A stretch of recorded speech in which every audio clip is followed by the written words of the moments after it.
আসসালামু আলাইকুম রহমতুল্লাহি ওবারাকাতু।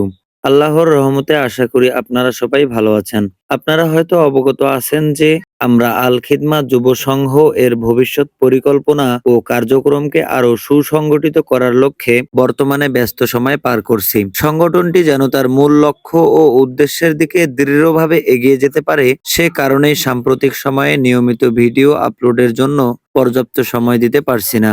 এরই ধারাবাহিকতায় গত শুক্রবার আল খিদমা যুব সংঘ এর উদ্যোগে একটি সাধারণ আলোচনা সভা অনুষ্ঠিত হয়। উক্ত সভায় গত ২৮ তারিখের আমাদের আল খিদমা যুব সংঘের আয়োজনে অনুষ্ঠিত মাহফিলের আয় ব্যয়ের হিসাব সবার সামনে স্বচ্ছভাবে উপস্থাপন করা হয়। এতে আমাদের এলাকার বেশ কয়েকজন গণ্যমান্য ব্যক্তিবর্গ উপস্থিত ছিলেন।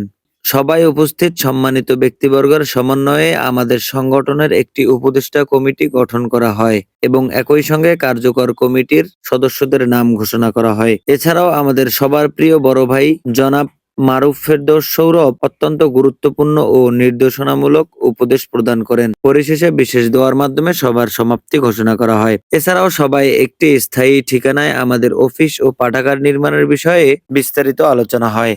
সিদ্ধান্ত অনুযায়ী নির্ধারিত স্থানে ইতিমধ্যে মাটি ভরাটের কাজ সম্পূর্ণ হয়েছে এবং ঘর নির্মাণের জন্য প্রয়োজনীয় কিছু জিনিসপত্র ক্রয় করা হচ্ছে।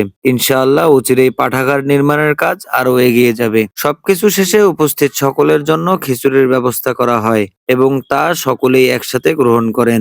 আমাদের এই পাঠাগার ও অফিস নির্মাণ একটি সম্মিলিত খেদমতের কাজ। যদি কোনো হৃদয়বান ব্যক্তি স্বেচ্ছায় আর্থিক কিংবা মানসিকভাবে সহযোগিতা করতে আগ্রহী হন, অনুগ্রহ করে আমাদের ভিডিওতে কমেন্ট করুন। আমরা ইনশাল্লাহ আপনাদের সাথে যোগাযোগ করব। আল্লাহ তাআলা আমাদের এই উদ্যোগকে কবুল করুন এবং দ্বীনের খেদমতে নিরলসভাবে কাজ করার তৌফিক দান করুন। আমিন।